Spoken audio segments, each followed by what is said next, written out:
ब्राह्मण और तीन ठग। एक दिन सवेरे सवेरे एक ब्राह्मण सुनसान रास्ते पर जा रहा था। उसके साथ एक बकरी भी थी। तभी रास्ते पर खड़े तीन ठगों की नजर ब्राह्मण और उसकी मोटी बकरी पर पड़ी। उनमें से एक ठग ने कहा, मैं चाहता हूँ कि यह मोटी ताजी बकरी किसी तरह हथिया लिया जाए। दूसरे ठग ने कहा, चलो हम बकरी छीनकर भाग चले, यह मोटू ब्राह्मण हमारा कुछ नहीं बिगाड़ पाएगा। तीसरे ठग ने कहा, नहीं, बकरी छीनकर भागने की कोई जरूरत नहीं है, मैंने एक अच्छी तरकीब सोच ली है। फिर उसने वह तरकीब अपने साथियों को बताई। दोनों ठगों ने अपने साथी की योजना सुनते हुए खुशी से उछल पड़े।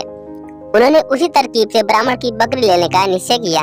योजना के अनुसार एक ठग ने ब्राह्मण से जाकर कहा, पंडित जी प्रणाम, आपका यह कुत्ता तो बहुत अच्छा है, क्या यह शिकारी कुत्ता है?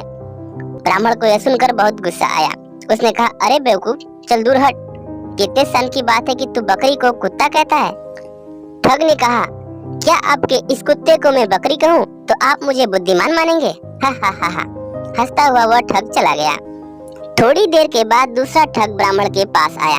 उसने ब्राह्मण से कहा, प्रणाम पंडित जी, ताजुब है, आपके पास सवारी के लिए इतना मजबूत टट्टू है, फिर भी आप इसके साथ पैदल जा रहे हैं। ब्राह्मण ने कहा, हे भगवान, अरे क्या तुम्हें यह बकरी टट्टू दिखाई दे रही है?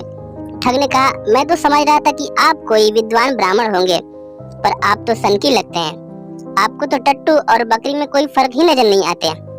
यह कहते हुए वह ठग भी चलता बना। कुछ समय के बाद तीसरा ठग ब्राह्मण के पास आया। उसने कहा, पुरोहित जी प्रणाम, अरे आप इस गधे को कहाँ लिए जा रहे हैं? यह सुनकर ब्राह्मण चकरा गया। उसने कहा, यह गधा है? बिल्कुल, गधा ही तो है, ठग ने दावा के साथ कहा।